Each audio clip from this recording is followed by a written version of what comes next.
Britma, shtyrje, kaos.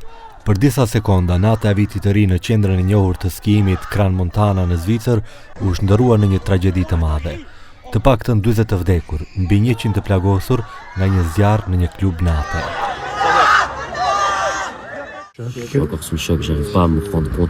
Jam ende në shok, nuk mund ta kuptoj se çfarë ndodhi. Kam ndjesinë se kjo është një makth dhe se do të dëgjohem. Mbrëm nuk fjeta as një sekond, nuk munda. Mbylla sytë dhe gjithçka më kthehej, sepse pash se si u jepnin ndihmë njerëzve.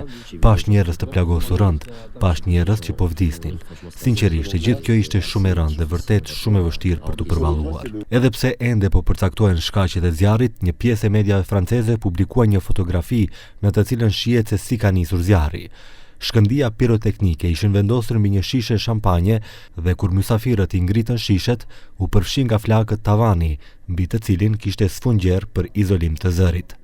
Përveç shkaqeve të zjarrit, po zhvillohet hetim edhe për të përcaktuar nëse janë respektuar të gjitha standardet e sigurisë që kërkohen për funksionimin e një klubi nate.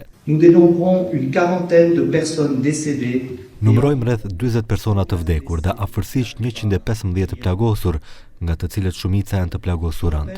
Ju kujtoj se për nevojat e hetimit, rruga kryesore në Crans është e mbyllur deri në njoftimin e radhës. Në periudhën e afërt dhe në ditët që pasojnë, prioritet do të jetë vetëm identifikimi i të ndjerëve, me qëllim që trupat e tyre të dorëzohen sa më shpejt familjeve.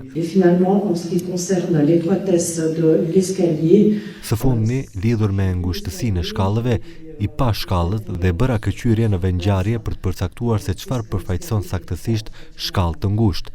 Hetimi do të përcaktojë edhe nëse janë respektuar apo jo të gjitha standardet e sigurisë. Për momentin nuk ka informacione shtesë për shtetasin nga Maqedonia që figuron i zhdukur pas zjarrit në qendrën dimërore zvicerane Crans-Montana.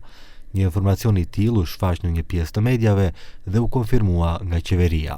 Последните информации кои што ги добив од надлежните институции е дека има една личност со македонско државјанство, меѓутоа сме во контакт со властите и со кантонската полиција чекуваме повеќе детали во однос на тоа. Ќе информираме јавноста веднаш што имаме.